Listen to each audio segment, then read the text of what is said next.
Ladies and gentlemen, thank you for being here. I'm pleased to welcome today in Geneva Press Club International Probono Legal Services Association for this very important conference. And now I will give the floor to Junius Ho, co-founder of Iplsa. Thank you. Thank you very much. Ladies and gentlemen, colleagues, distinguished guests, on behalf of the International Probono Legal Services Association, IPSA in acronym, I extend a warm welcome to this vital forum convened here at this Geneva Press Club. Now, our purpose today is profound and urgent, i.e., to confront the enduring legacies of militarism and expansionism, and critically examine the corrosive impact upon the very foundation of global human rights framework. International Pro Bono Legal Services Association sent a 12-member delegation to attend the 61st session of the United Nations Human Rights Council from March 15 to March 17, and also seized the opportunity to organize and hold this forum today. Our delegates deliver statements and participate in discussion to oppose the rise of expansionism and also militarism. On this basis, we deliver 3 statements addressing a series of recent military diplomatic crises provoked by the United States and condemn its illegal actions. Today, at this international forum at Geneva, we express profound concern that such developments are spreading to Asia. Now, by way of background, as we all are aware of from the news, that recent US military actions include illegal kidnapping of Venezuelan President Nicolas Maduro and his wife, attempting to take over Venezuela, ignoring the United Nations, launching attacks on Iran that killed dozens of Iranian leaders, bombing a girls' school in Iran and killing more than 100 students, and causing thousands of innocent civilians casualties. Now, the United States has also advocated the annexation of Canada and Greenland, creating tensions with NATO member states. Meanwhile, with the acquiescence of the United States, Japanese politicians, including Prime Minister Takaichi Sanae, have pushed for constitutional revision and the transformation of the self-defense forces into a full-fledged military with aggressive capabilities, openly abandoning the 3 non-nuclear principles, namely not possessing, not producing, and not introducing nuclear weapons, proposed by the Japanese Prime Minister Sato Isaku in 1967. Now, all these signs show that Japan is moving towards militarism, disregarding the peaceful and non-aggressive policies it has upheld since World War II. Now, under US instigation, Japan unilaterally incorporated the Ryukyu Islands into its territory in the 70s of the last century, ignoring the rights of indigenous Ryukyuan people. Recently, Japan has been openly claimed that a Taiwan emergency is a Japanese emergency. Now, in blatant violation of the One China principle and the China-Japan joint communique, seriously interfering in China's internal affairs. The acts bring back our painful historical memories. Now, if I may just show the PPT at this juncture, then one can realize how painful it was and what sort of atrocities we had in the past. If I may just show the PPT. No? Too small. Then I read it out just for the benefit of the audience. And now, in the 1894 Sino-Japanese War, Japan defeated the Beiyang fleet and forced the Qing government to sign the Treaty of Shimonoseki, occupying Taiwan for 50 years. In the 1900 eight-nation alliance invasion, Japan sent the largest number of the force. And in 1931, Japan launched the September the 18th incident and invaded Northeast China. In 1937, it launched the July 7th incident and a full-scale war of aggression against China, committing the Nanjing massacre, Xuzhou massacre, and other atrocities that killed hundreds of thousands of innocent civilians. Japanese militarism and expansionism invaded China, the Korean Peninsula, and the Southeast Asian countries, causing tens of millions of deaths. Japan also forced women from China, South Korea, well, I should say Zhaoxian, Taiwan, and also Southeast Asia into sexual slavery as comfort women, seriously violating human rights and women's dignity. Its atrocities are deeply outrageous. After World War II, the Japanese government long evaded historical responsibility. Only former Prime Minister Murayama Tomiichi made a formal and public apology. Most subsequent administrations have been vague and evasive. Since the administrations of Abe Shinzo, Japan has adopted an ambiguous stance and refused sincere apologies.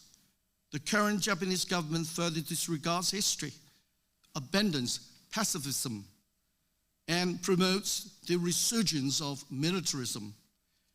As supporters of China-Japan friendship, we solemnly and firmly oppose the resurgence of Japanese militarism, oppose Japanese territorial expansionism, and oppose Japan's violation of international treaties, annexation of the Ryukyu Islands, encroachment on the Diaoyu Islands, and the interference in China's internal affairs and the Taiwan questions.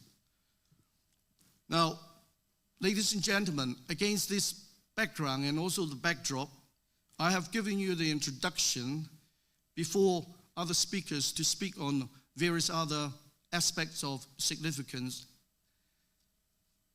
Basically, today, we have to bear in mind the history may repeat tragically, if not stopped or prevent in time. So if I may just, without further ado, call upon our guests to speak for us on different topics. Altogether, we have 6 guests to speak for us in the sequence of, if I may just quickly go through the name list. Number 1, Dr. Peter Beattie. Second one is sitting on my left, Mr. Stanley Warden. And number 3 will be through the video, Byron Fija, who is the indigenous resident of the Ryukyu Island. And number 4 would be Madam Pansy Ho. And number 5 would be sitting on the far left of the bench, Mr. Raymong Wong. And number 6 would be Mr. Kenrick Yam, barrister at law. And then last but not the least would be on the far right, the Honorable Mr. Dominic Lee. So if I may just briefly introduce the background of Dr.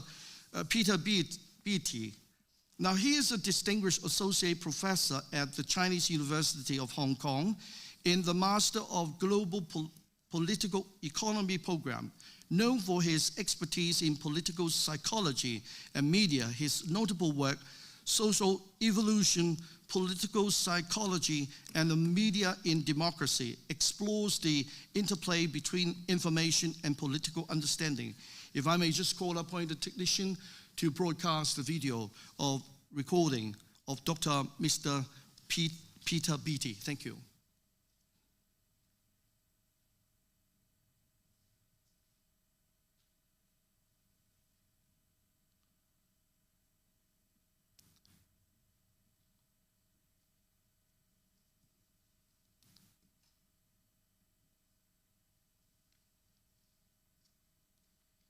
Dr. Beattie, Peter Beattie will be speaking to us shortly, although he just briefly appeared in the picture, but without sound. Now we're in the course of solving the technical problem.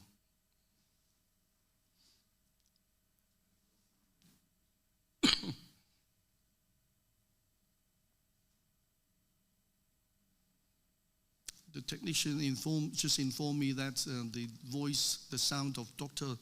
Peter Beattie is missing. Now in that case, we may have to skip, try it again first.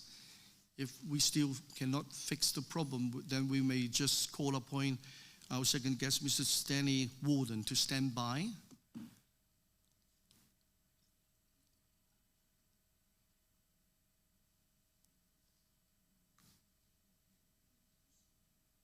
We skip this part, okay.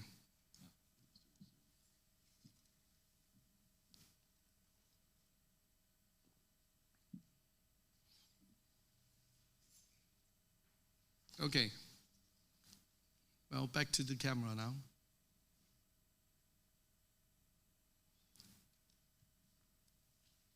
I wonder if the picture is ready. Technician? The camera.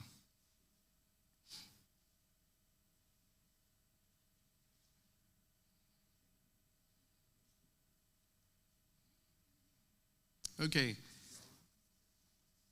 Now, if I may just, because of the technical problem, we skipped that part of the presentation for the time being while we are fixing it. We just invite Mr. Stanley Warden to speak on us on a topic which is also of great and relevant concern. Now, Mr. Warden is a seasoned professional in environmental law and litigation, bringing over 20 years of legal experience, complemented by more than 7 years of geological expertise. Renowned for his ability to seamlessly integrate science and law, he provides astute legal advice and counsel on natural resource development, air and water quality, and administrative agency regulation. Now, his contribution will be highly relevant in the present context of the annexation of Canada and Greenland by US. If I may just invite Mr. Warden, please. Thank you. Yes, with respect to Venezuela and the indictment of President Maduro, the United States now has access to the natural resources of Venezuela under certain U.S. executive orders. Secretary of Energy Chris Wright has stated the U.S. will now indefinitely control Venezuelan oil sales, with proceeds being deposited into U.S.-controlled banks. Venezuela's proven oil reserves are approximately 300 billion barrels as of 2023. This makes Venezuela the country with the largest proven oil reserves in the world, holding around 17% of global proven reserves. The majority of these reserves are heavy or extra heavy crude, largely located in the Orinoco Belt. The belt it's more costly to develop and extract the oil from that belt. However, it is economically feasible. And there's estimates that the barrels to be extracted could lead up to 652 billion. Additionally, Venezuela's natural gas reserves are estimated to be about 57 trillion cubic meters. Venezuela has billions of tons of coal reserves. One estimate puts proven coal reserves at about 730 million tons. Venezuela also contains other significant metals and minerals, including gold, bauxite, iron ore, nickel, diamonds, phosphorite, and titanium. The U.S. intends to control the sales of Venezuelan oil and other natural resources, directing revenue into U.S.-controlled banks. Proceeds from the sales will be distributed with U.S. oversight, dividing the profits between U.S. oil companies, Venezuelan people, and the U.S. government. There are initial sales in place. They involve 30 to 50 million barrels of Venezuelan oil that's ready but had been sanctioned. With respect to Canada, President Donald Trump has repeatedly floated the idea of making Canada the 51st state of the U.S. Canada is the single largest energy supplier of the U.S., with more than 60% of U.S. crude imports. nearly 100% of U.S. natural gas imports, and approximately 85% of U.S. electricity imports. Because many of the U.S. refineries are optimized for Canadian heavy crude oil, using it reduces refining costs, and analysts estimate a savings of $6 billion annually. Importing other types of crude oil grades, heavy Canadian crude oil, helps lower the costs for USA. Canada also has large reserves of key critical minerals, strategic and industrial, including lithium, cobalt, nickel, graphite, copper, rare earth elements, uranium, bismuth, and others. Canada is one of the top trading partners for minerals and raw materials. In 2023, Canada's exports to the U.S. included critical minerals and metals valued in the tens of billions. The close geographic proximity means shorter transport times, lower shipping costs, and better supply security. The U.S. industries avoid long lead times, tariffs, or disruption risks tied to overseas sources. With respect to Greenland, President Trump has repeatedly asserted ideas about acquiring Greenland, citing strategic mineral and security reasons. He's also said that the USA would act one way or the other. The U.S. has appointed special envoy to Greenland, Jeff Laundrie, governor of Louisiana, indicating the intention to formalize some level of policy or outreach. Denmark's parliament has approved bills expanding U.S. military access to Greenland and Danish air bases. Additionally, Greenland contains deposits of rare earth elements. These include copper, graphite, and others useful for batteries, renewable energy, defense, electronics, and others. Acquiring Greenland could secure a supply of these materials and reduce dependence on other foreign suppliers. There are estimates of large oil and gas natural reserves around Greenland that have not been developed. Ownership could give the U.S. rights to explore, produce, and export those resources. Greenland's location is strategically significant for the USA. Full U.S. sovereignty would reduce constraints in expanding military infrastructure, missile early warning systems, space surveillance, and Arctic monitoring. Any control of Arctic shipping routes. With respect to climate change and ice melt, it would open up new routes that the U.S. could benefit from acquiring Greenland. Oil and gas clean energy potential could help the U.S. diversify its energy portfolio, export to allies, and strengthen its energy security. Thank you. Thank you. Thank you, Mr. Warden, for the presentation, although very short, very concise in highlighting the reasons behind, and actually Canada is a very resourceful country, and Greenland is also strategically enjoying a very vantage position, and that really explains why Donald Trump, president, has this thought in mind to have the annexation of Canada. But of course, that is from the viewpoint of the America's perspective. How would the Canadian feel, and how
within our in-group.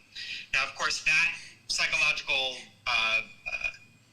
feature of our minds evolved for small group cooperation, but today it has been exacted for the era of nation states. So the nation state, comprising tens or hundreds of millions of people that no one person could ever possibly meet, come to understand or talk to, that becomes, for our own minds, the relevant in-group.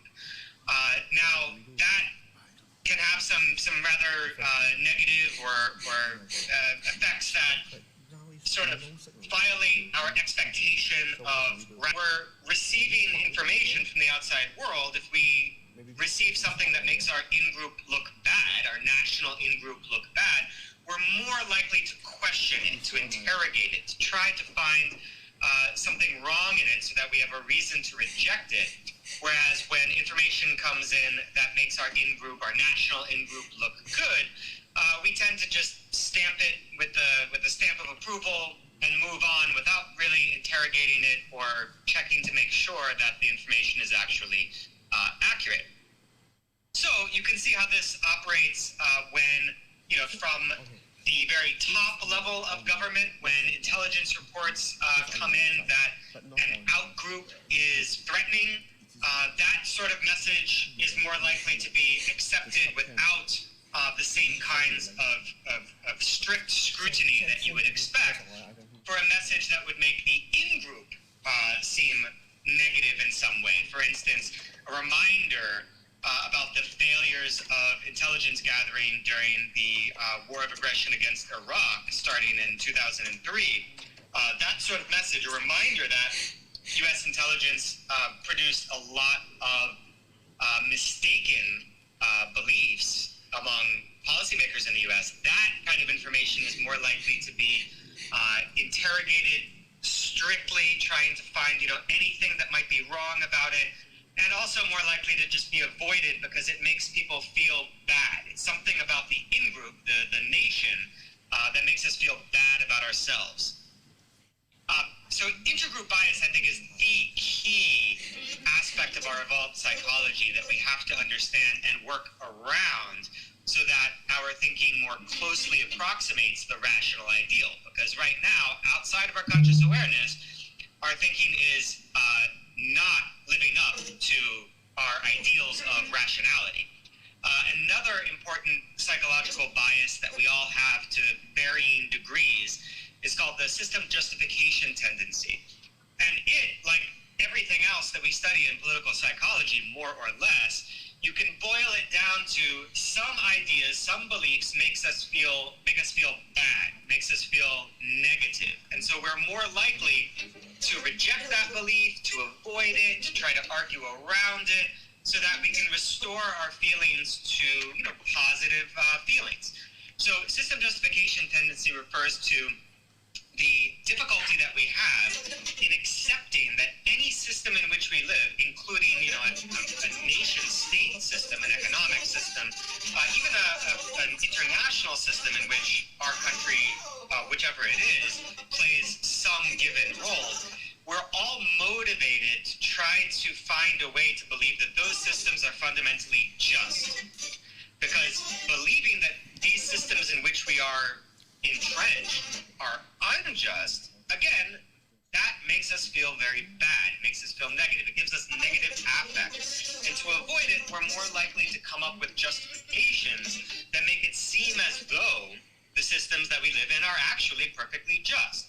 So basically, one way you can think of this is, ceteris paribus, everything else being equal, we're more likely, say someone like myself from the US, are more likely to believe the message that right now the U.S. is engaged in a justified war of defense against Iran, simply on the basis of that is a message, that is a belief that makes us feel better about ourselves and our own in-group, versus the far more accurate belief that the U.S. government has waged an illegal war of aggression against Iran with horrible consequences for the people of Iran, the people of the region, and eventually even the people of the U.S. themselves.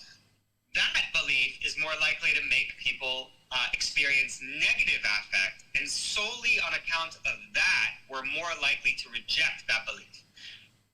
There are so many different psychological biases that I could talk about if I had more time, but you might look up a paper by Daniel Kahneman and a co-author from several years ago, very short article that basically just went through a very long list of known psychological biases. And what the two authors found is that all of these biases tend to benefit hawks. That is, they tend to lead toward more hawkish foreign policies, to support more militaristic policies, to undergird more paranoid views of other countries, and to make them seem more threatening and more in need of, a military deterrence, etc. Perhaps I'll just end on one final psychological bias to discuss with you that's quite relevant, and it's kind of a combination of many smaller biases, but together we call it naive realism. That most people are naive realists in that they don't think enough about the arbitrariness by which we came to believe what we believe today. We're all dependent on the sources of information that we use to develop our worldviews, but it's very easy to lose sight of that and instead to kind of have a default position or default belief that we believe what is true, that our belief about how the world works is just the reality. And then when it comes to try to understand people who disagree with us, the most rare explanation that we come up with is, people who disagree with us likely have had a very different, a radically different information exposure than we have. They were, perhaps born in a different country, raised with different foundational beliefs. They had different things taught to them in schools, different perspectives provided to them in the media, and that is why they have a radically different view of reality than we do. Instead of doing that, the naive realist typically will say, well, if someone disagrees with me, they must be stupid or evil, or in some way, self-interested. They're biased in some way, so they're failing to see the reality. But the more scary truth of the matter is that our beliefs are all dependent upon a fundamentally arbitrary process of information acquisition over our lives that involves all sorts of accidents, like where we happen to be born, what family did we happen to be born into, and what was their ideology, their religion. What did we learn from the schools we happened to go to? What did we learn from the media outlets that we happened to tune into? What did we learn from our peers? What did we learn from our professors, et cetera, et cetera, et cetera? So it's very easy for this kind of radically incommensurate worldviews to develop.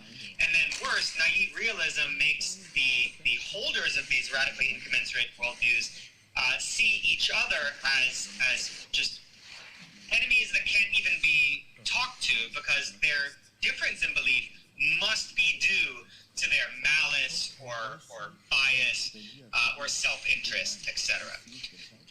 Then, so all of these psychological biases, I think we can understand as demand-side biases. That is, in the human mind itself, these are biases that affect the way that we process information that we learn from the outside world.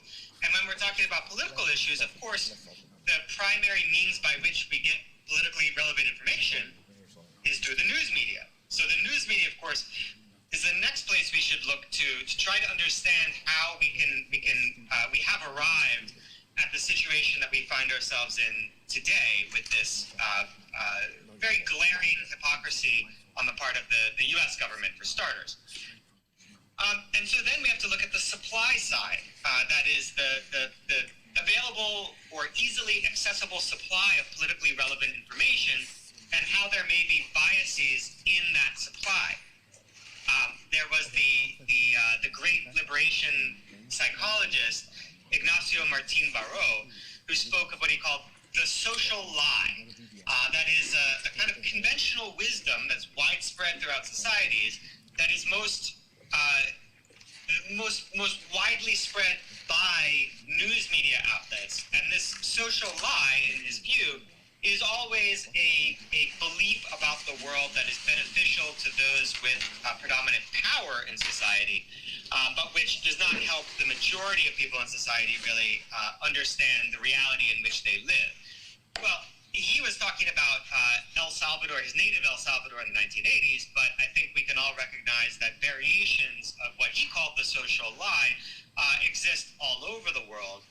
And in the U.S. today, a big part of the ability of the U.S. government to wage wars of aggression is a media system that does not provide the average American or the masses of people living in the U.S.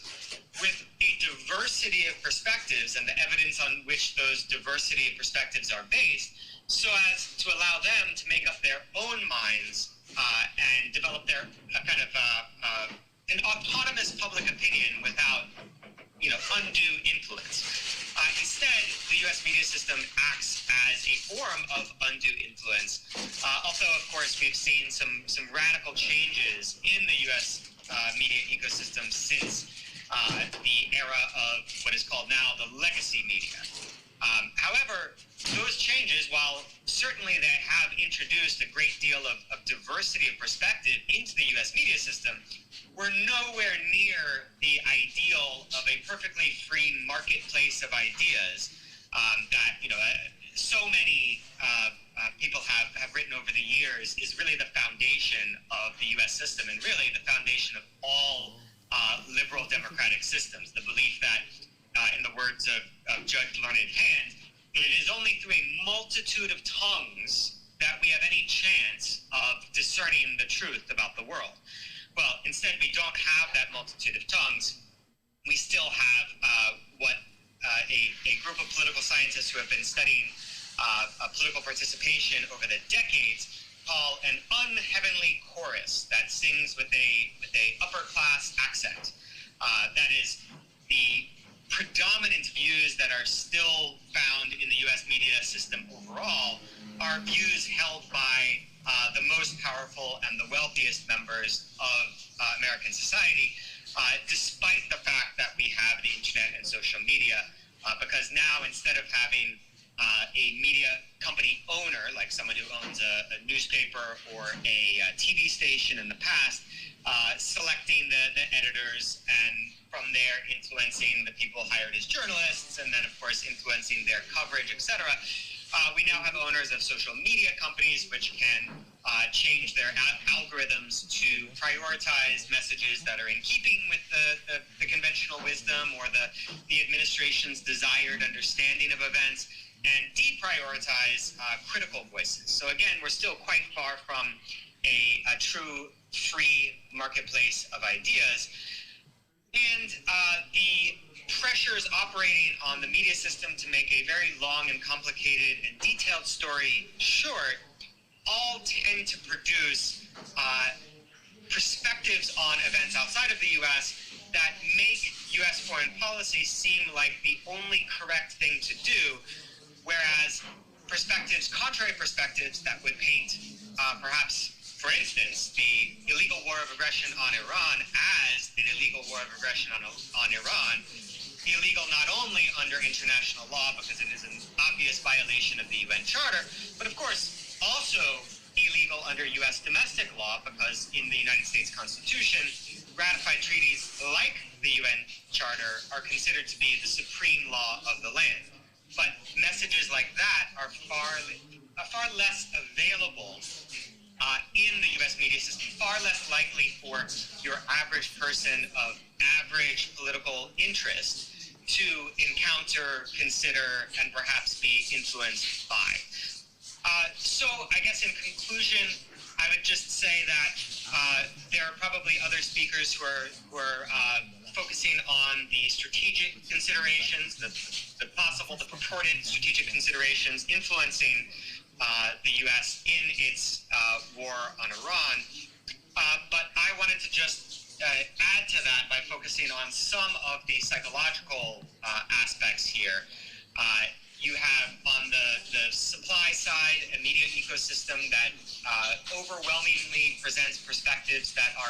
accord with the administration's beliefs. And then on the demand side, you have a number of psychological biases that make people more likely to support narratives that make their in-group, their nation look good, their government look good, system justification that tends to make people want.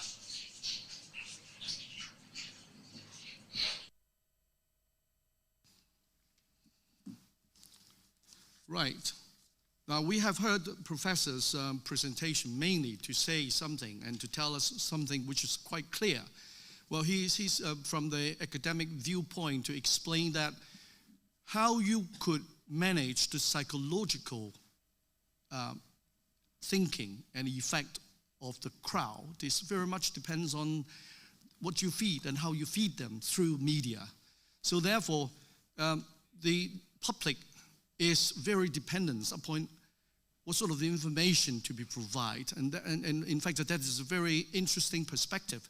And in fact, from all we know, as I have just opened in my opening remark, that we learned it from the news. And the news had said that, the US had bombed the Iran. Now, how people suffer there, whether or not, that sort of the degree of the report is, how authentic it is, it really depends on how you pitch the news and the news to be released. So that is a very interesting perspective again. Now, from having said all that, and thank you for the presentation, which is very enlightening and in fact, eye-opening for us to think of today's, the media management and how influential it is to us in the modern world.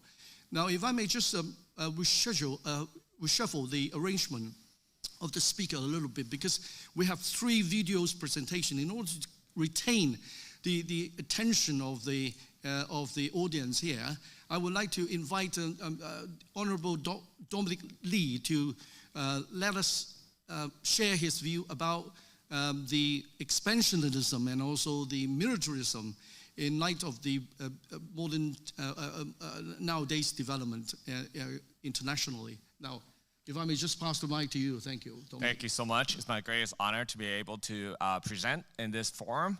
And today we're talking about age of militarism and expansionism. A lot of people talk about what the threat the humanity is facing, the greatest threat to humanity right now we're facing. And in my view, it's not terrorism. It's not instability. It's not the nations that Western powers love to condemn. I think the greatest threat to human rights right now is militarism. The doctrine of peace can be delivered at the barrel of a gun, that sovereignty can be overridden by a superior firepower, and that lives of some people are worth more than the lives of others simply because where they were born. These are the lies that shape our world order. So today, I think our panel speaker is going to challenge this. When did liberation become the word painted on the side of a cruise missile? How did democracy become banner under which sovereign nations are dismantled? And how did freedom become justification for occupations that last not months, not years, but generations? Well, let's look at the facts right now. Let's not look at the slogans, not just the facts. The United States today maintains over 750 military installations in more than 80 countries. Its defense spending dwarfs that of the next 10 nations combined, with Congress pushing for over $1 trillion in military expenditure. This is the country that tells the world it is a force for peace while operating history's largest war machine. And what has the colossal expenditure delivered? Well, first of all, it delivered 20 years of war in Afghanistan, a nation left in ruins. It delivered the destruction of Libya, once Africa's highest standard of living, now a land of chaos. It delivered Iraq, a war built on lies that cost over 1 million lives, for which not a single leader has faced justice so far. And today, at this very moment, it is delivering something far worse. The current US-Israeli war on Iran has spread across at least a dozen countries. The world's major oil artery has been blocked, and it killed more than 2,300 people in the region. Let us remember how this started. Iran and US held indirect nuclear negotiation in February, which saw substantial progress. According to the foreign minister of Oman, who served as the mediator of the talks. Just before the strikes began on 27 February, Oman's foreign minister said a breakthrough has been reached and that Iran had agreed to both never stockpile enriched uranium and to full verification by the IAEA. He said peace was within reach. And yet just one day later, the surprise US-Israeli attack on 28th of February assassinated Khamenei and killed other Iranian officials and civilians, and have since damaged military bases, government facilities, schools, hospitals, and cultural heritage sites. So when peace was within reach, the US chose war. And what has this war delivered to the Iranian people? At least 1,444 people have been killed and 18,551 injured by the US-Israeli attacks on Iran since then. According to Iran's health ministry, this figure is, according to Iranian Red Crescent Society, a total of 65 schools and 32 medical facilities have been targeted since the war started, and more than 10,000 civilian sites has been damaged. And the most horrifying moment of this war is that an unlawful US strike on a school in Minna, Iran killed 168 people, including over 100 children. The majority of those killed were girls between the ages of 7 and 12 years old. Amnesty International analysis indicates that a US-manufactured Tomahawk missile was likely used for this attack, a precision-guided missile used exclusively by US forces in this conflict. Girls, 7 years old, in a school, killed by a precision-guided missile. And the United States tells us it stands for human rights. And also, let's talk about Japan, a country whose pacifist constitution was written precisely to prevent the return of militarism, has approved a record defense budget, and on track to become the world's third largest military spender. It is developing long-range strike missiles, jointly building next-generation fighter jets, and easing arms export restrictions that stood for decades. This, ladies and gentlemen, is not self-defense. This is systematic dismantling of a post-war peace order carried out under direct American pressure. So I ask, who exactly is threatening the peace? Is it the nations building schools or the nations bombing them? Is it the nations building railways or the nations building military bases in 80 countries? Is it the nation pursuing diplomacy or the nations that sabotage negotiation to launch wars of choice? Here in China, we have made a very different choice. We have lifted over 800 million people out of poverty, not through bombs, but through bridges, not through sanctions, but through schools. But building is not enough if others are determined to destroy. And so today, starting from this forum, we have to say something that every nation must listen. We will not accept a world order in which trillion-dollar war machines are celebrated while billions of people lack clean water, basic healthcare, and education. We will not accept a definition of security that means the expansion of one nation's military at the expense of every other nation's sovereignty. We will not accept a world where diplomacy is sabotaged hours before breakthroughs, where schools are bombed with precision-guided missiles, where little girls are buried in rubble, and we call that collateral damage. And we will not accept silence. Not while the blood of Palestinians flow in Gaza, not while the blood of Iranians flow in Tehran, and while the architects of this destruction sit in grand halls and lecture us about human rights. Let this be the generation that says, enough is enough. Enough hypocrisy, enough impunity, enough militarism dressed as morality. So let us choose, once and for all, not the power to destroy, but the courage to build. Not the arrogance of empire, but the humility of partnership. Not the silence of complacency, but the voice of justice, loud, unwavering, and unafraid. Because the world our children inherit will not be shaped by the wars we wage. It will be shaped by the peace we have the courage to choose. Thank you. Thank you, Dominic. Very powerful statements you have made, and in fact, the very vivid recount of the history and also the modern sagas, which were unfolding themselves each day. Now, I know for the benefit of time, you will be also, due to the restraint of time, you will be attending the forum, giving a speech at the Human Rights Council at 4 o'clock. See how long you can stay behind for a further discussion when we open the floor for discussion, okay? So stay behind as much as you can. but note your own timing. Thank you. Now, meanwhile, if we may just call upon Mr. Raymong Wong, also from a experienced and senior media professional, to share with us his perspective, how, as a media worker, work in introducing and reporting the authentic news to the public. Okay, Raymond, I just give the floor to you. Thank you. Thank you. Dear colleagues, philosopher George said those who cannot remember the past are condemned to repeat it. After World War II, these words were inscribed on the site of the Auschwitz concentration camp, serving as an eternal emotion for humanity to prevent the recurrence of historical tragedy. Today, we gather here not to dwell on past pain, not to perpetuate hatred, but to defend the dignity of human civilization and the truth of history. During World War II, Japanese militarism forcibly implemented the comfort woman system, a systematic form of sexual slavery that constitutes an extremely brutal chapter in human history. In the 80 years since the war ended, despite the repeated verification of extensive evidence by international experts, including Japanese scholars, the Japanese government had consistently evaded its responsibility and even attempted to deny these crimes.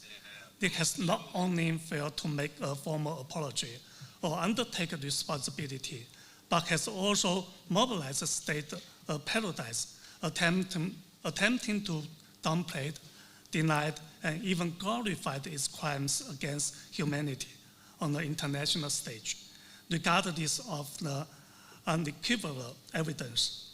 This over betrayal of history constitutes a second violation of all victims and a blatant provocation against the international community's pursuit of justice. Today, we must expose their lies and restore the truth with the utmost seriously. My views will be presented in four parts. First, irrefutable evidence of systematic atrocities. Direct evidence, Japanese military archives. Document Ryukyu Dariki, held by the Japanese Ministry of Defense, reference code C01000379100, reveals that in March 1942, the Japanese Southern Expeditionary Army Group requested the Taiwan Army to dispatch 50 comfort women to Probono, with the operator to be selected by the Taiwan Kempeitai, which is the Japanese military police in Taiwan during World War II.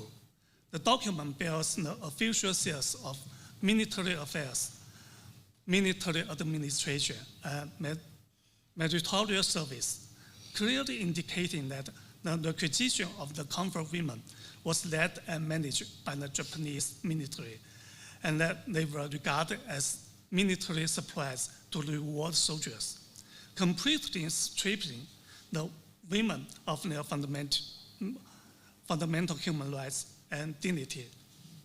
Another Japanese military document titled Memorandum of Agreement between the Governor-General of occupied Hong Kong and the Commander-in-Chief, Second China Expeditionary Fleet over security of Hong Kong and implementation of military government. Reference code C01000320400 confirms that within just 5 months of capturing Hong Kong, the Japanese military rapidly established a large-scale, strictly hierarchical system of comfort stations. This document was first discovered and disclosed by my newspaper, the Hong Kong Wenhui-Bao. The Hong Kong Wenhui-Bao News Investigation Department found many new evidence. So further Japanese military documents, such as the monthly wartime report and the regulation for the use of level comfort station by the 12th Space Force headquarters show that comfort stations were divided into 5 grades: crab, turtle, pine, bamboo, and palm, with access rights determined by military rank, cash payment prohibited, and epidemic prevention and hygiene methods fully controlled by the military. This completely contradicts the Japanese right wing's claim of private voluntary action. Collaboration by academic research.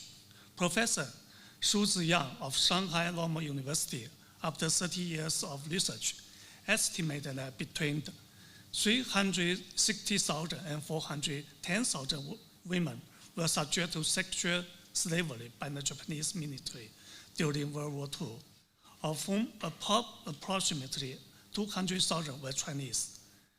Through rigorous evidentiary screening, more than 2,200 comfort stations has been confirmed in the Chinese mainland alone, but a large number of suspected sites remained unrecorded due to incomplete trends of evidence.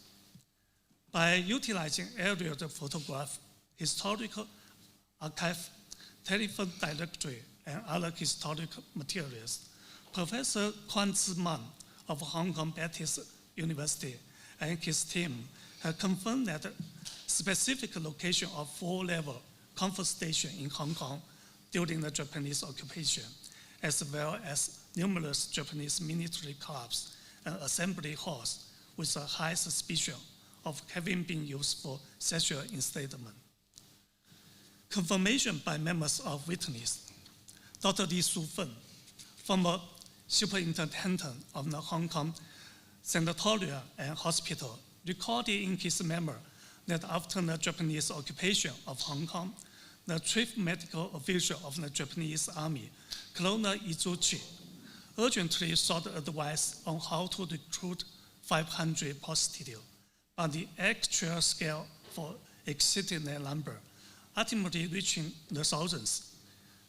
He personally witnessed that the Zhonghua Hotel in Wanchai, housing about 200 comfort women, exclusively for Japanese soldiers, while places like Sitsusen serve as a high-class facility for senior officials.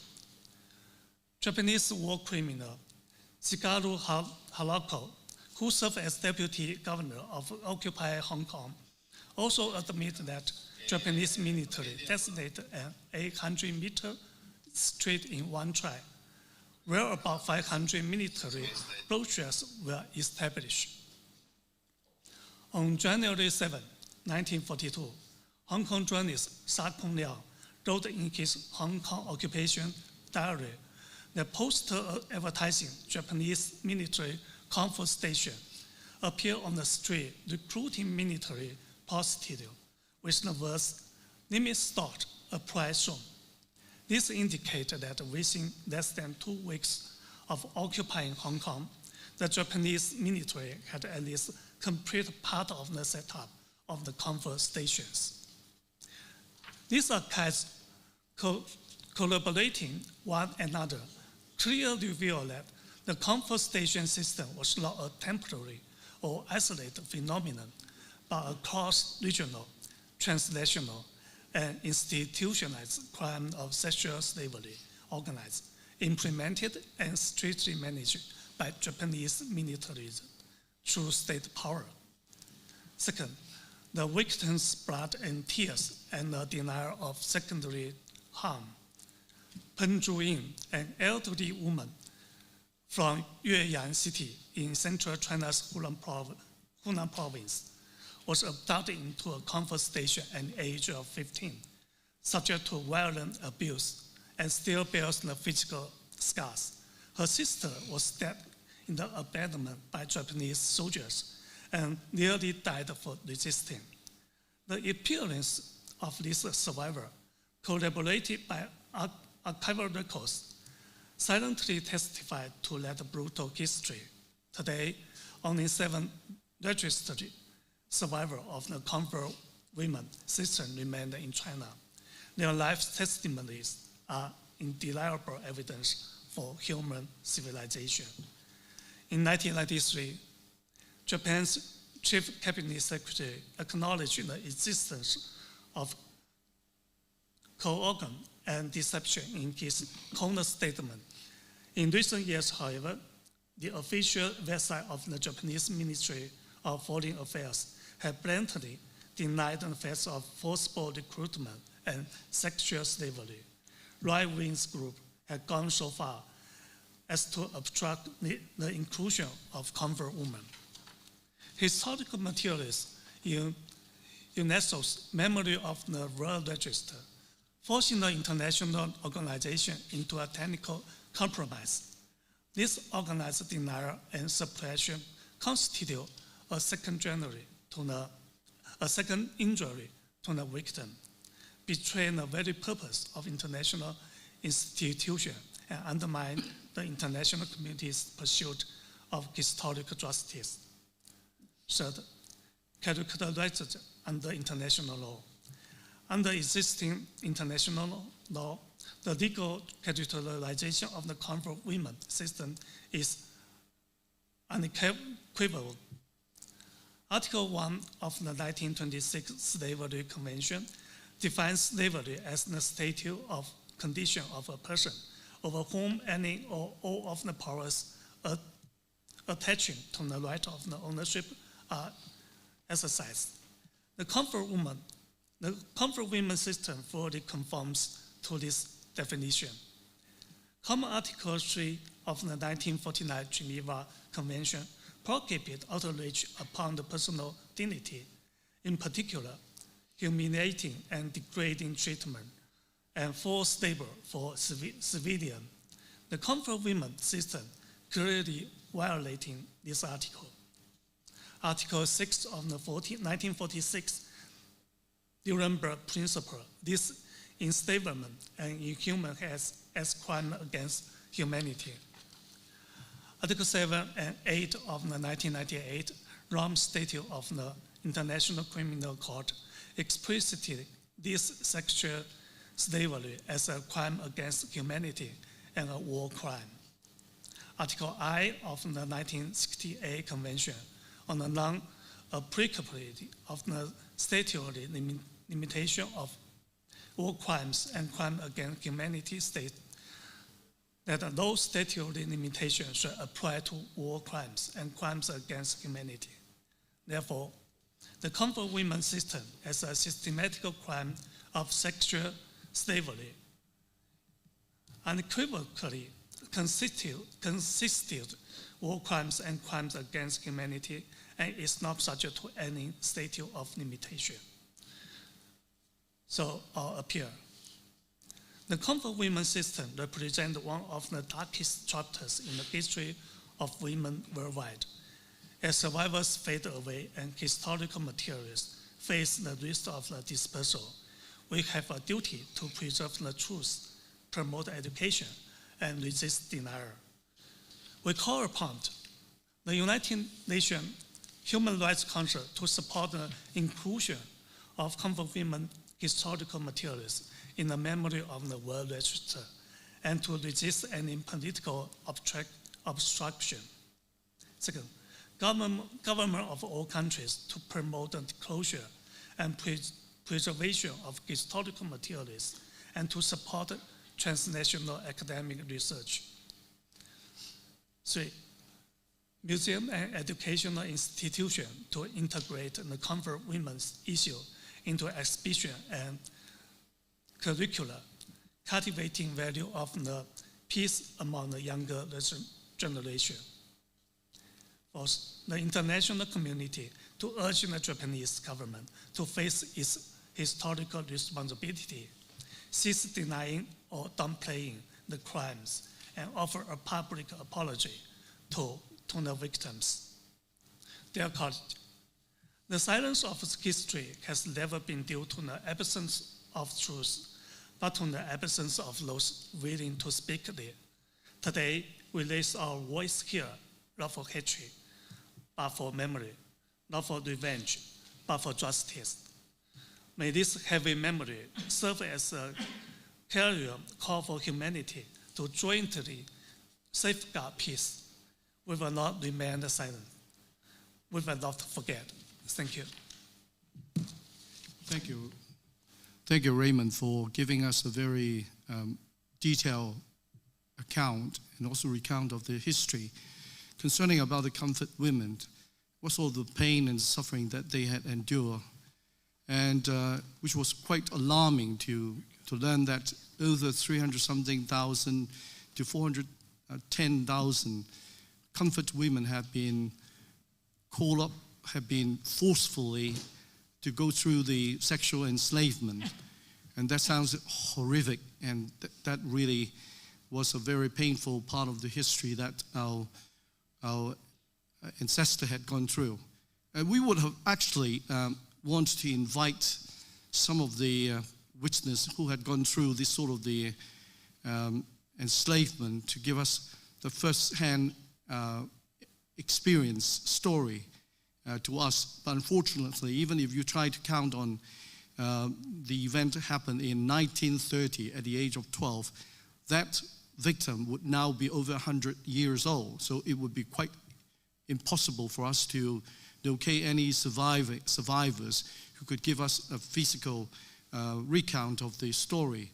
But nevertheless, thank you for your presentation, which has given us a very which has actually broadened our view and bring back, although a painful memory, still we cannot forget and we cannot condone.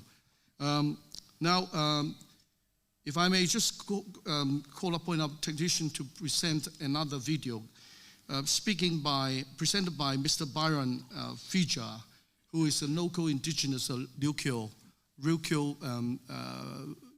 residents. And his presentation will be on the personal experience of Ryukyu people, what sort of the political unfair and unjust experience that they had gone through. If I may just call a point for the release of the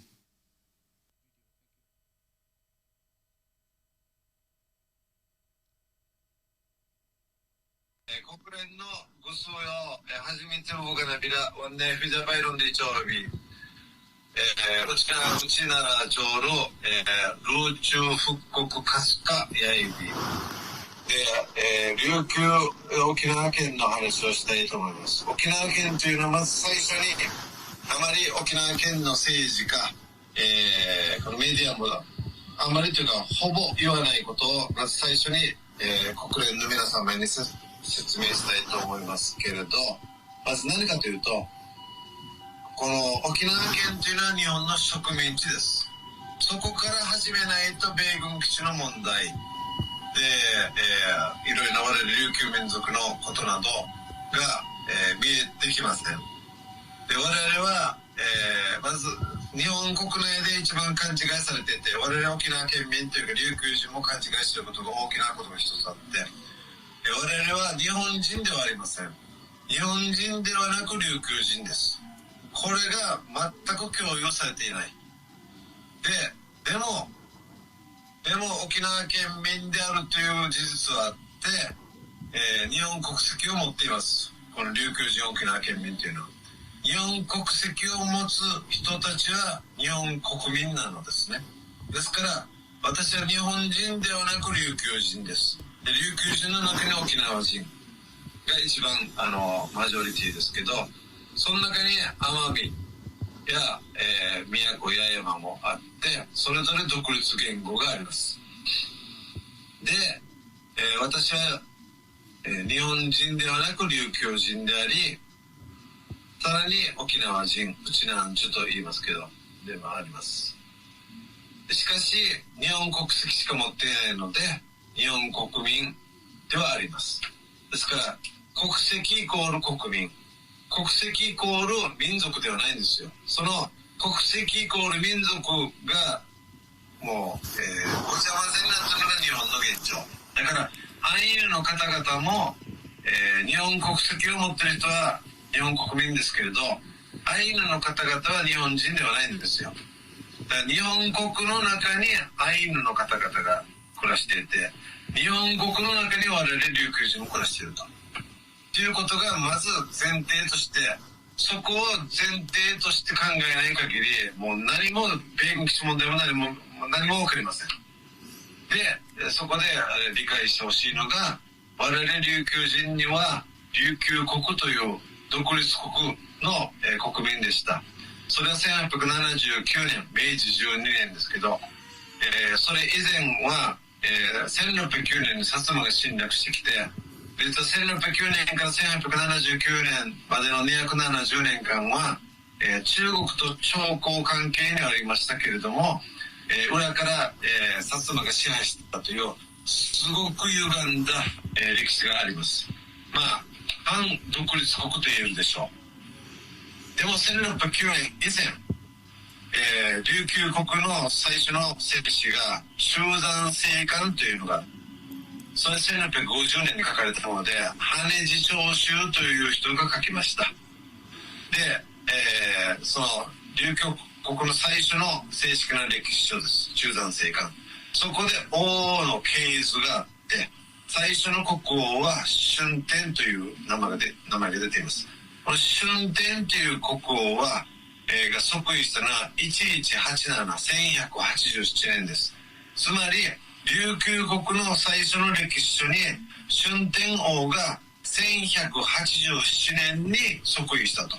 そこから1609年薩摩に侵略されるまでの間、その間が本当の独立国で、1187年からさらに、何百年後かに1387年に、明が、朝貢国にとして、琉球にこの使者を、よこして、朝貢関係を結ばないかと言われて、我々は朝貢関係を結びました。その時薩東王です。は、1609年まで本当に独立国として中国と良い明と清ですけどね、と良い関係を結んでいきました。でも1609年からは薩摩が裏から支配している。で薩摩はなぜ支配して、全て琉球国を薩摩のものにはしませんでした。なぜかというと、この琉球国と中国との朝貢関係にあって、その、中の利益をですね、薩摩裏から、要するに搾取したかったわけです。でも薩摩が直接支配していることは中国側にバレたら、中国は朝貢関係を、断絶やめてしまうので、薩摩はそれでは、利益が搾取できない。なので琉球国を表向きは独立国のまま維持させたのです。っていう、そういう歪んだ歴史がありますけどね。とにかく692年間、この薩摩、この春天王から1879年までは692年間我々は独立国でした。で、その以降、沖縄県1879年に置かれて、で、66年間日本は直接支配して、で、66年後、1945年に、日本は連合国に戦争で負けて、でその後アメリカが入ってきて、1945年から1972年まで27年間、今度は米軍が、直接この琉球諸島を、統治支配しました。で、1972年から現在なんですけど、この1879年、元は1609年ですけどね、直接日本が支配した1879年から現在2026年まで、で、米軍支配も27年はありましたけど、この約150年間で、我々の琉球人の意見は全く聞いたこともないし、勝手に琉球国っていう沖縄県というものを置かれてという状況があります。で、何が言いたいかというと、要するに米軍基地だろうが自衛隊基地だろうが、何もかも日本人、その日本国の勝手に我々琉球人は、この主権から自分たちの自己決定権から歴史、教育、文化、言語、すべて日本に奪われているということが現実です。それを理解していただかないと、米軍基地問題というものは、そもそも米軍基地問題というのはないんですよ。これ日本が持ってきたもので、アメリカが勝手にここに座ってるんだって、我々琉球人は米軍にAnd Thank you, Mr. Byron Fija. No doubt his presentation is very contentful, I believe. Although I do not understand what he says, not a single word, I'm sure that the audience would share the same feeling. Nevertheless, we are duty-bound to broadcast his video. Due to the time constraint, we could not have been able to provide a subtitle to what he says. But nevertheless, we are so proud to have our assistance extended from our young and brilliant accredited national security speaker, Ms. Wincy Lee, to share with us the script that is to be read out in English. Now, Ms. Wincy Lee, please. Statement by Byron Fija at the United Nations.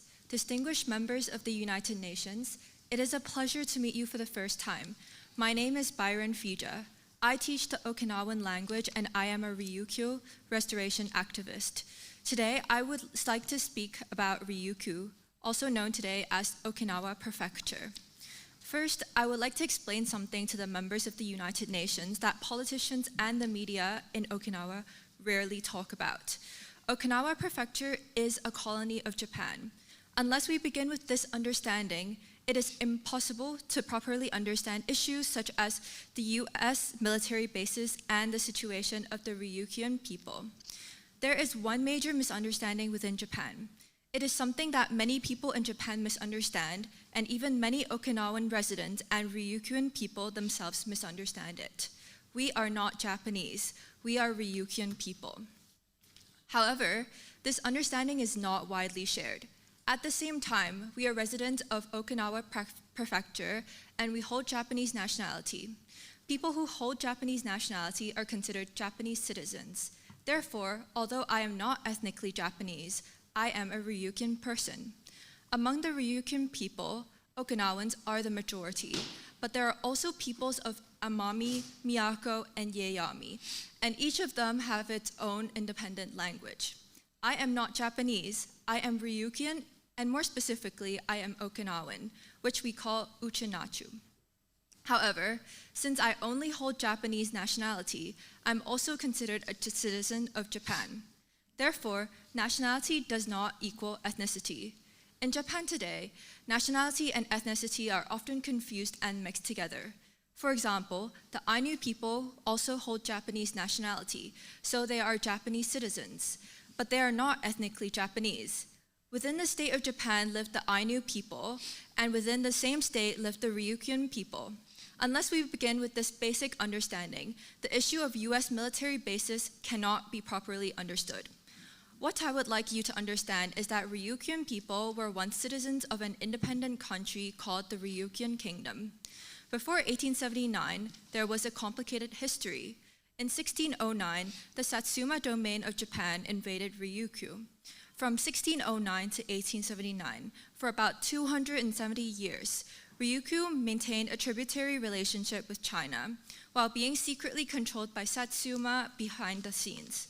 This created a very distorted historical situation that could be described as semi-independent state.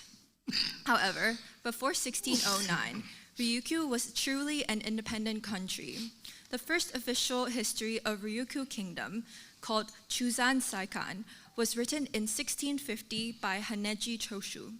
It records the genealogy of the kings, and the first king listed is King Shunten, who ascended the throne in 1187. From 1187 until 1609, Ryukyu functioned as a truly independent kingdom. In 1387, during the Ming Dynasty, China sent envoys to Ryukyu and established a tributary relationship. From that time until 1609, Ryukyu maintained good relations with China as an independent country. After 1609, however, Satsuma controlled Ryukyu from behind the scenes. Satsuma did not completely annex the Ryukyu kingdom because it wanted to exploit the profits from Ryukyu's tributary trade with China. If China had discovered that Satsuma directly ruled Ryukyu, the tributary relationship would have been cut off. Therefore, Satsuma allowed Ryukyu to appear as an independent kingdom while secretly controlling it. In total, from King Shunten until 1879, the Ryukyu kingdom existed for about 692 years. In 1879, Japan abolished the kingdom and established Okinawa Prefecture. Japan directly ruled the islands for 66 years. In 1945, Japan lost World War II to the Allied powers, and the United States took control of the Ryukyu Islands. From 1945 to 1972, the US military directly governed the islands for 27 years. From 1879 until today, 2026, for approximately 150 years, the voices of the Ryukyuan people have never truly been heard, and the system of Okinawa Prefecture has been imposed upon us without our consent. What I want to emphasize is this: whether it is US military bases or Japanese self-defense force bases, all of these decisions were made by Japan and the United States without the consent of the Ryukyuan people. Our sovereignty, our right to self-determination, and even our history, education, culture, and language have been taken away by Japan. Therefore, the so-called US-based problem is not originally our problem. These bases were brought here by Japan, and the United States continue to maintain them here. The Ryukyuan people have never invited the US military to our land, and we have never asked Japan to turn the Ryukyu kingdom into Okinawa Prefecture as part of Japan. As of 2026, the rights and human rights of the Ryukyuan people continue to be deprived through the actions of Japan and the United States. Earlier, I said that I am a Ryukyuan restoration activist. I use the word restoration, not independence. What I hope for is the restoration of a democratic Ryukyu state, not a monarchy. Activists like myself are extremely rare among the Ryukyuan people.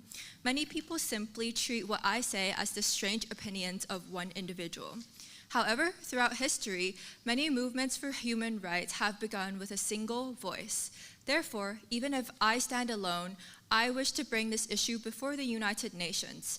I also hope that members of the international community, including representatives such as those from Hong Kong, will come to understand the true history of Ryukyu and the reality that the human rights of the Ryukyuan people have been taken away. Thank you very much. Thank you, Wincy, and thank you for giving us the English text of what Mr.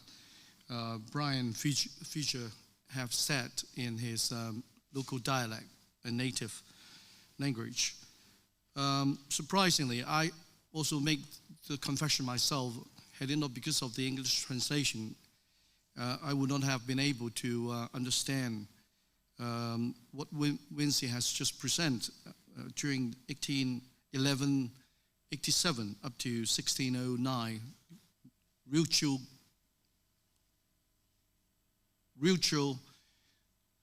Island has been a truly independent kingdom, and also the voice of Mr. Byron Fija is now heard clearly and loudly, and they have their own thinking, and they would like to have the sovereignty that they used to enjoy. We marked it here, and in fact, that's very educational indeed. Now, if I may just go back to the comfort to women issue again, Miss Pansy Ho has already recorded a short video to recount Hong Kong's trauma under the Japanese occupation, 1941 up to 1945, highlighting the sexual violence and also the forced displacements and enduring scars inflicted upon the elder generation. If I may just call upon the video to be shown now. Distinguished guests, dear friends, hello everyone. The world has slowly recovered from the devastation of World War II. Even though I was born after the war, I grew up listening to the elders in my family recounting the profound horrors of that time.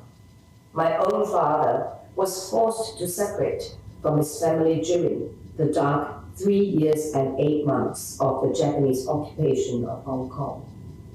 These disturbing facts and stories of the war victims are the devastating accounts of millions of shattered lives. The scars of war take generations to wash away, while the United Nations and the forces of globalization have fostered immense progress over the past 8 decades. Today, we witness a deeply concerning regression. Unilateralism and armed conflicts are reappearing across the globe. We see millions of people displaced. Most of them are women and children. We see the social fabric of communities torn apart, inflicting a profound and destructive impact on the foundation of healthy families. This brings us to the core of today's Iplsa conference. Law and justice are not just abstract concepts. They are the shields that must protect the vulnerable. Yet in times of conflict, women often bear the deepest and most suppressed pain.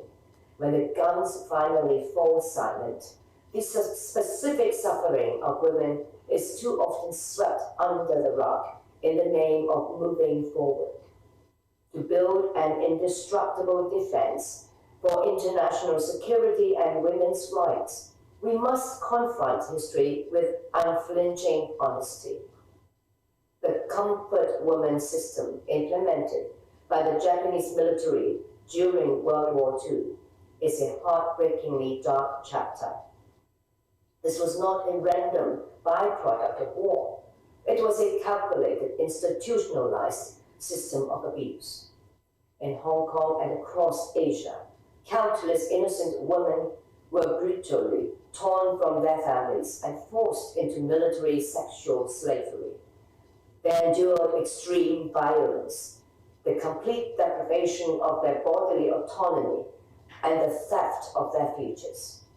They were treated not as human beings, but as mere commodities in a theater of cruelty.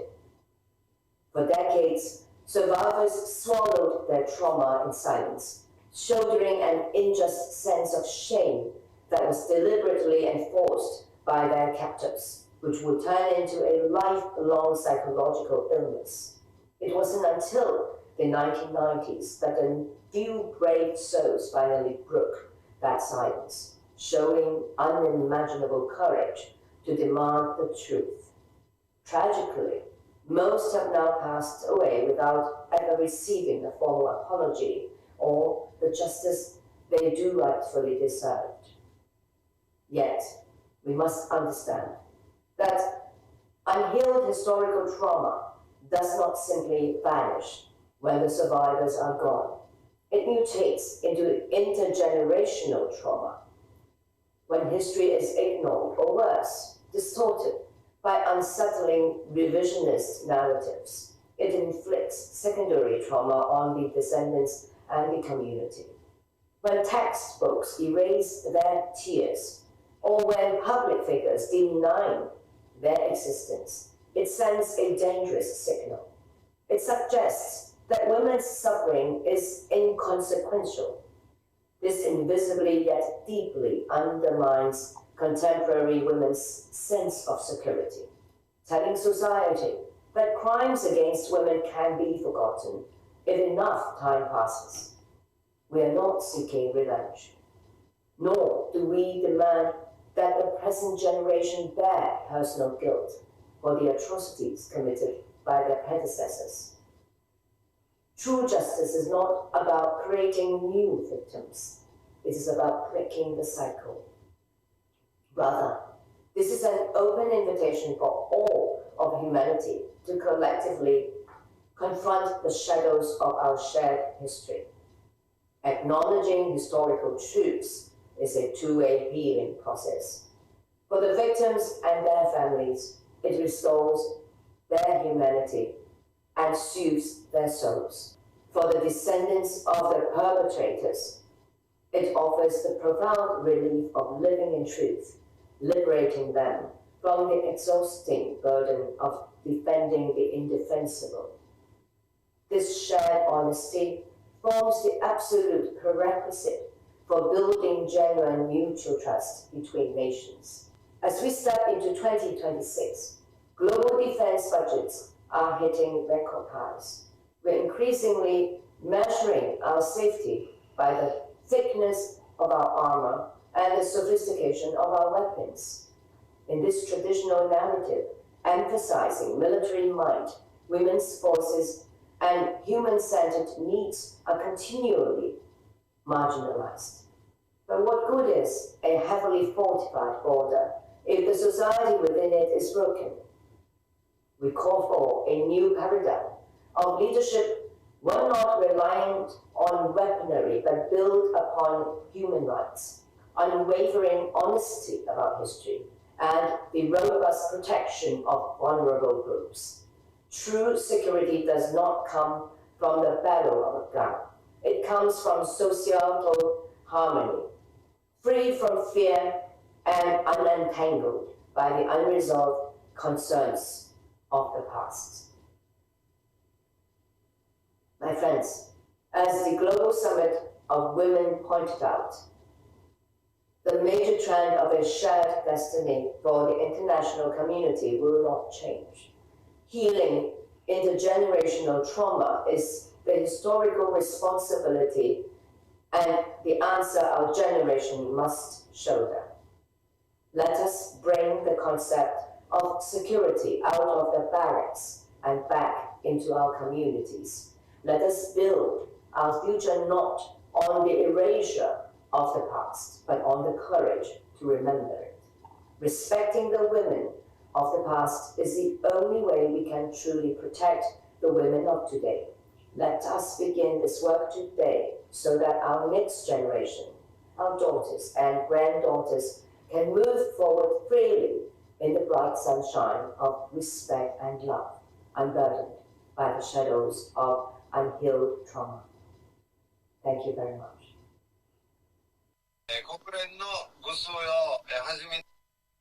Thank you.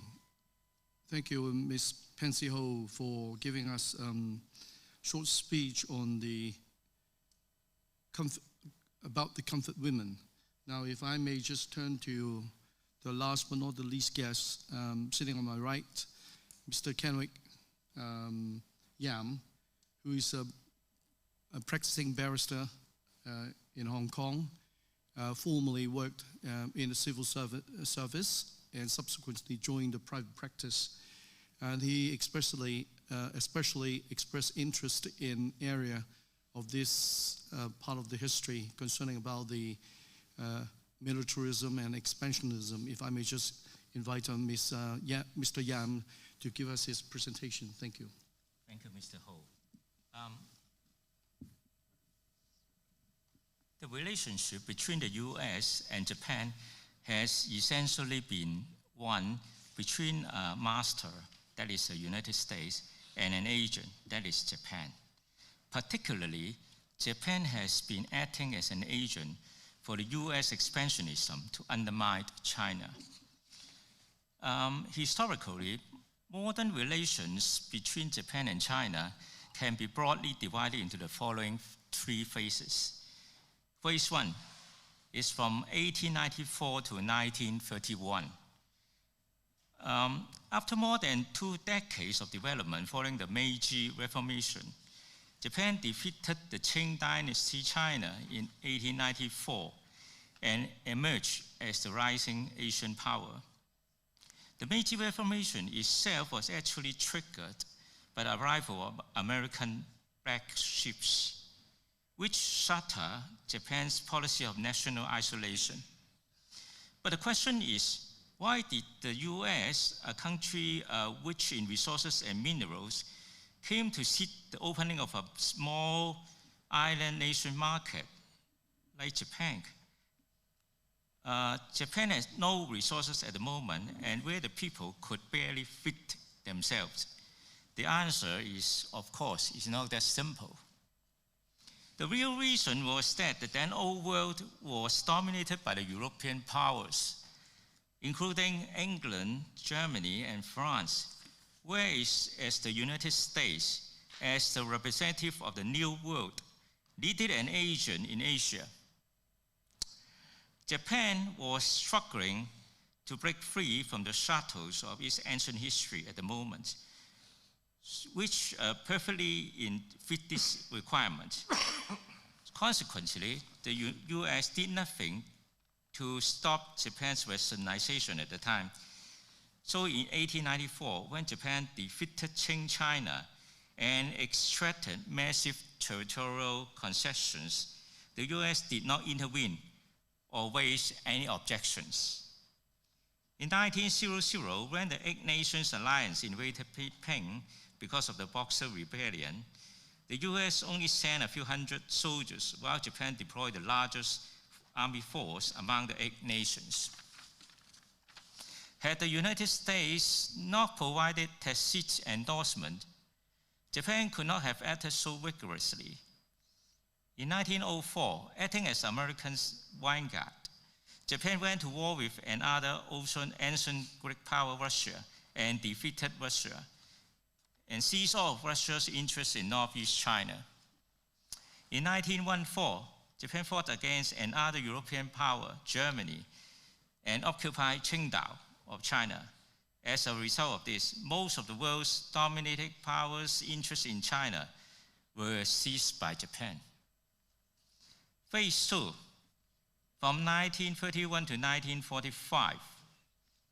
After the success of the Northern Expedition, China was reunified in 1928, a development that was clearly not to the liking of the United States and Japan. Japan struck again and launched the September 18 incident to occupy all of Northeast China. Following the July 7th incident, full-scale war broke out between China and Japan. During the war, China requested the US to cut off Japan's oil supply, which could have forced Japan to cease hostilities, but the US refused. But you might also wonder, if Japan was acting as an agent for US interests, why did it launch a surprise attack on Pearl Harbor? The answer is actually quite straightforward. This wolf horn raised by the US sometimes turned to its master. However, even after Japan's unconditional surrender in 1945, following the full-scale war between the US and Japan, the US did not impose death penalty to this wolf horn, which had been loyally devoted for the majority of the time. The US only amended the Japanese constitution and supported Japan's continued growth. Phase 3, from 1945 to the present. After Second World War, the Korean War broke out and Japan became a logistical base for the US, leading to explosive economic growth. However, Japan did not always enjoy the full trust of the US, as evidenced by the 1985 Plaza Accord. The US forced the yen to appreciate sharply to prevent Japan from threatening its status as the world's leading economic power. Politically, however, Japan has been far more loyal to its master. This may be due to Japan's historical anti-Chinese political stance, which is why Japan has never formally apologized for the war of aggression against China, which claims the lives of 30 million Chinese military personnel and civilians. Among Japan's post-war prime ministers, only Tomoichi Maruyama ever formally apologized for the invasion of China. However, this apology was immediately dismissed by the Japanese government as merely Murayama's personal stance, and subsequent prime ministers such as Shinzo Abe has gone so far as to enshrine the self-defense forces in the Japanese constitution and dispatch the self-defense forces to overseas missions. Now, the conclusion is that, therefore, the current Japanese Prime Minister, Shinai Takaichi's erroneous stance that an incident in Taiwan is an incident in Japan is not a mere slip of the tongue, but rather a continuation of Japan's consistent political stance, acting as an agent for the US to infringe upon China's interests. So consequently, it is foreseeable that Takaichi will not retract her remarks. However, her statement, her remarks have absolutely no legal basis. The US continues to use the first island chain comprising Japan, Taiwan, and the Philippines to contain China. Although Japan no longer openly invaded China by force, it continued to act as an agent to undermine China's interests. It also intends to subvert the post-World War II international order by resuming the overseas deployment of the self-defense forces and developing nuclear weapons. These actions threaten not only China, but also other nations that were invaded by Japan during the Second World War, such as North Korea, South Korea, and other Southeast Asian countries. Well, at the end of our conclusion, we want to say something about the Ryukyu people's wish. We understand that the peoples of Ryukyu do not wish to continue serving as agents under the banner of Japanese expansionists. They deserve the support of all righteous people around the world to call for their autonomy and recognition of their historical rights. Thank you. Thank you, Kelly, for offering such an inspirational perspective. In fact, you know, the analysis that you had offered to us can scarcely be seen in any proper historical text. And thank you for your contribution. Although, you know, I have to say that, you know, there's a caveat. Things, you know, mentioned in your presentation is I think is open for examination. Yes. It's a food for thought over for the general audience for sharing, and also to read into some events which have been reported and taught in history book. That is another perspective. That is another way of thinking to provoke critical thinking. But still, things have to be researched on to look for the truth and authenticity. Thank you very much. And in fact, I thank you for the great contribution. If I may just open the floor briefly, because for this, in the interest of time, we are just overrunning the program for about 10 minutes now. See if there is any question raised by, only one question, okay? I'm just reminded by the MC behind or the director behind. Okay, one question. State your name and then read your question out, please. Okay, thank you, Mr. Ho. My name is Po Wan Chang. I have a question for the panel here, which is as follows. Given that Japan has never formally apologized nor paid reparations for its plundering and atrocities to China in its war of aggression against China from 1931 to 1945, would its current actions, such as in significantly increasing its military budget, be even more alarming? Right. Now, I endeavor to answer these questions, okay? If there is anything to be chipped in by other panelists, please do. If I catch your question correctly, Bowen, in fact, it is a common concern that a country who is ever on an increase of its military budget, same feeling shared by other countries as well, when China also have this sort of the same spending. Now, when we look into the problem or the questions, how we perceive the Japanese increase of the military budget, I think there's a stark difference between China and Japan. China has been the underdog, for the last 200 years, and we had no aggression towards other neighbor country.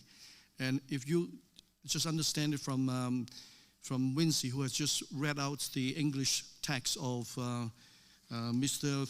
Fija, Ryukyu has been our laboring country. We let them in peace, and they have also been enjoying their own independence and sovereignties for almost 400 years until the time when Japan, exerts the influence over them. Now, judging from the record, China has been keeping towards themselves to resolve the problem by themselves internally, rather than reaching out into other territories with a view to seek and to take minerals and resources from other countries. So therefore, this is quite clear in history. So therefore, when we consider the issue, China incurring also the military expenses and the budget, we have to look into the circumstances of the environment, and also as compared to the track record of the Japanese, which is a total different issue. And as I've just also pointed out in my opening, in 1967, the former Prime Minister announced that there was 3 principles, namely, without introducing nuclear arm, without not to make or manufacture nuclear arm, not to retain or possess any nuclear arm or weapons. Now, these 3 principles are openly declared to be abandoned by the incumbent Prime Minister. Against all these backgrounds, of course, we have the legitimate fear and concern over the conduct that the Japanese government is engaging into. The path that they are walking towards is clearly fortifying the territorial expansionism and also the militarism. That's how I feel it. And in fact, exactly this is the purpose why we arranged the discussion today. It's not to provoke, it's to explain the situation and arouse public interest and attention, to look into the issues in the proper context, and also free from any so-called the adverse influence which may be exerted by somewhat media control. And that's, while we are approaching with this sort of question, we approach it with the objectivity and fair mind, fair view, but also look into the history and approach it with the critical thinking as well, and to find out the truth as much as we could. And also in that context, we will not forget the pain and suffering that our former and the previous generations has endured, especially the comfort women. It is a hard fact that over 410,000 women have been captured, caught, to go through the sexual enslavement. And this is the fact that cannot be removed and cannot be undone. And this is how I answer your questions. Stanley, do you have any view to offer? With respect to the question? Yes. It was just briefly, definitely a build-up of military. I would just be concerned about what is the intent, and then with them trying to amend Article 9. I mean, there's just certainly seems like there's a movement to be, utilized at some point. Yes. Or attempted. So this is the questions we try to address to, hoping that we have satisfied your curiosity.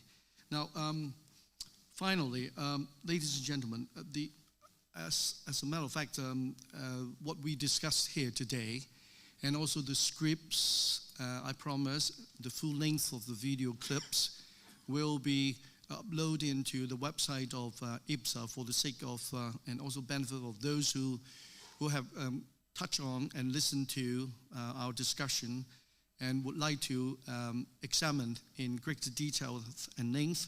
So therefore, we will just upload all the informations and the text and the speech today, okay, before we catch our flight back home. I apologize for the hiccup which happened during the session. Nevertheless, it was not really that serious. We overcome it in time. Now, coming to the end, of course, the challenges before us in light of the expansionism and also the militarism are formidable. The legacies of all this, whether contemporary or historical, continue to inflict profound suffering and erode the hard-won gains of the international human rights framework. The examples laid bare today from Venezuela, Iran to Okinawa, and the unresolved trauma of the comfort women illustrate a pattern of impunity and a disregard for human dignity that threatens global peace and security. Iplsa stands resolute. We demand rigorous international accountability for violations of human rights and international law. We call upon all to prioritize the safeguarding of collective human dignity above the narrow political interests. Let our deliberation today be marked by clarity, courage, and unwavering commitment to this essential goal.